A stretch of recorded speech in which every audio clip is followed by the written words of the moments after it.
Hey everyone, Sonicguru here. Now I know some of you are expecting a video or a review in general on Sonic Generations, but I thought I might take my time to review my most favourite 3D Sonic game of all time, Sonic Heroes on Nintendo GameCube. Now I know some of you will like Sonic Adventure or Adventure 2 more than Heroes, or to a greater extent Sonic the Hedgehog 2006. Seriously, why do people defend this shit? It sucks! Sonic Heroes stands out to me by the way it plays and how it's presented. The game centers around teamwork on 4 teams of 3. Team Sonic, Dark, Rose and Chaotix. You know, those 3 characters from Knuckles Chaotix on the 32X. It makes you wonder whatever happened to Mighty. Sega. Though all 4 teams play through the same levels, there is some variation with its difficulty. Team Sonic is normal, Team Dark is hard mode, Team Rose is easy, and Team Chaotix is mission based. Though that doesn't sound like much, there are noticeable differences with level length and enemy placement. While playing, use each of the 3 characters' abilities to get through the levels, speed, power and flight, which will later be used as a skill base for the Riders games. With it, the game allows you to focus more on strategy by switching between team members, rather than home and attack every robot. Even though you can do that if you wanted to. Speed types can use home and attack. Wait, Amy and Espio can use home and attack? But they also create tornadoes and use the individual attacks like Rocket Excel or Giant Shuriken. Flying types can obviously fly, why else would he given that title? But they can only fly as far as the flight meter will let them. They can also fire their teammates with Thundershoot, which can stun enemies. Power types can not only break through walls, but can also launch their teammates like a cannonball towards enemies or the ground. That's gotta hurt, right? Power types can also perform the triangle dive to glide over giant fans. Sounds simple, right? If I said that it was, I would be lying. Throughout the level you collect little orbs that level up your team leader. Doing this will increase the amount of damage due to the robots. Yeah, the robots have health meters now. Not just the bosses. The highest you can level up to is level 3, where it's restarted after completing a level or if you die.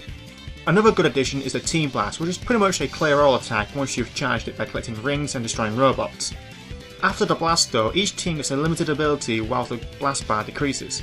For example, Team Dark can stop time briefly and Team Rose gets invisibility and levels up. I did say Team Rose was easy. That's pretty much the gameplay spoken for. The only complaints I have is that the controls feel a little loose at times, which can cause a few cheap deaths, and the camera isn't always a team player. But as for what 3D cameras are like in 3D platformers, it's best to take it with a pinch of salt. But what about the presentation that I mentioned before? Well, the game is set out like a classic Mega Drive game. There are 7 zones, each with 2 acts and a boss stage that changes for every zone. First is Eggman, then a team battle, and finally a robot endurance round. Then it repeats ending on a final confrontation with Eggman. Sega also brought back the special stages, which haven't been seen in a console game since the days of the Mega Drive. No, the Sega Saturn port of Sonic 3D doesn't count. To get to these stages, you must find a key and finish the level without getting hit, but they took the Sonic Advance approach that you can only get 1 Chaos Emerald per zone, but only in the second act. Getting the key in the first one will send you to a bonus stage, which is the same as a special stage, but you must get to the end in time. It's good practice when you eventually chase down all the emeralds and unlock the last story. You'll have noticed I haven't talked about the story, and that's because, well, there's not a lot to talk about. Each of the 4 teams has a basic story. Team Sonic are trying to stop Eggman from conquering the world again. Team Dark are trying to find Eggman for different reasons, treasure, amnesia and revenge. Team Rose are trying to find Jacolo and Froggy. Okay, seriously, can't Big ever keep that frog for longer than 5 minutes? You know what? Fuck it. He can grind his balls in that rail for as long as he likes.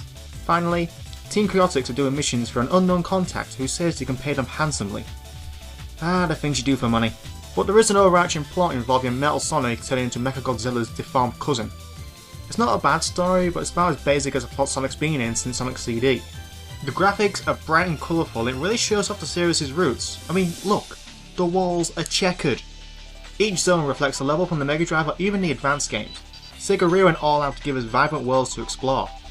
Though the overall graphics aren't anything like home about in the PS2 and Xbox ports, but who cares, graphics don't make a game. But what does help make a game is the music. Sonic Heroes is one of the best soundtracks in the Sonic franchise, second only to Sonic Adventure 2 soundtrack. Well, at least in my opinion. Sonic Heroes' music goes a little bit backwards to its roots. A lot of the tunes fit the level perfectly and give the game a style of music we haven't heard since Sonic CD. There are a lot of genres in the mix, anything from pop to rock. Also, the theme songs follow the tradition of the Sonic Adventure titles, with an initial final boss theme that isn't the main theme this time, and it rocks. The voice acting this time is tolerable, though they could have picked a better voice for Tails. Sonic, we only have 24 hours left! Overall, Sonic Heroes is a great game, but there are a few problems that can't be ignored, like the dodgy camera, occasional control issue, and some of the voice work.